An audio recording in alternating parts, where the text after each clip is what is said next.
Hey guys, welcome back to Telltale. I'm Emily. I'm Greg. And we are doing number 84 in our Edgar Allan Poe read-through of his bibliography, Eleanora. We are Telltale Books, bringing you the best in literature, literary topics, and graphic design and bookmaking. If you want to support us, you can find us on Etsy and Pango, where you can find gently used, rare, and even top quality used books. And if you like this video, be sure to hit the like button, the subscribe button, and maybe even that bell to be notified when new videos go live. Thanks for joining us. So Eleanora was a short story published in The Gift in September of 1841. And a little bit about what that is. Back then, a lot of magazines would publish these books that were like annuals. Okay. And The Gift specifically, being published in September, they intended that people would buy it to give as a gift for Christmas. Oh, okay. So like a little Hallmark kind of style book of collection stuff. Yeah. So it was original fiction by authors like Edgar Allan Poe, published in these books and distributed as a special gift, not a regular issue of the magazine. Aww. And so I haven't ever seen one. I'm assuming they were not just the usual newsprint kind of magazine that they did. Probably weren't. They it were was probably like a bound a little nicer. Or something. Yeah. I'm hoping so anyway, if you're paying extra money for it. Yeah, seriously. So the story is thought to be somewhat autobiographical.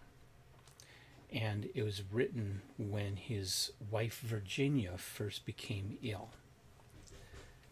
Synopsis. Cousins fall in love. One becomes terminally ill. And there's a promise made and a promise broken. And our quick judgment of this story is that it's not one of Poe's best. No. It's well written, certainly, but kind of falls short, being sappy, romantic obsession over his lost cousin. Yeah. Which was what people did back then, yeah. I guess. It's cringe to us now, but it was perfectly normal then. So if you want a more in-depth discussion, keep watching the video. More in-depth synopsis. Yeah. They lived in the Valley of the Many-Colored Grass. The Valley of the Many-Colored Grass.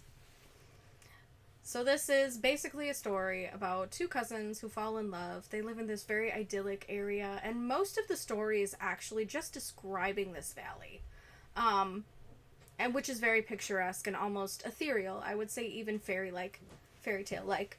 And then one day, one of the cousins gets really, really sick, the female one. And when she gets sick, she just gets distressed because she's like, well, I'm in love with you, but I don't know how to handle these feelings, thinking of you having to move on after me. So the other cousin just throws himself down, prostrate on the ground, basically, and promises he's never going to love again, and that he will never fall in love with anyone else or love another person. And in doing so, he kind of binds himself mystically. So then his, other cousin, she dies, of course, as they all do. They're also teenagers, by the way, prepubescent teenagers, basically. Okay. So, they're really, really young when this happens. And so she dies very young, and then one day he ends up falling in love with another woman when he's older and wiser. And the next thing you know, he's starting to get haunted. And that's really the entire story. Mm-hmm. And it's just kind of gross. It's the worst of the worst when it comes to romanticism. This is the reason why I don't read a lot of romanticism or even romantic books in general, is because of the gushy stuff like this. Mm-hmm. Ew. Well, the romantic movement they were kind of a counter to the Age of Reason.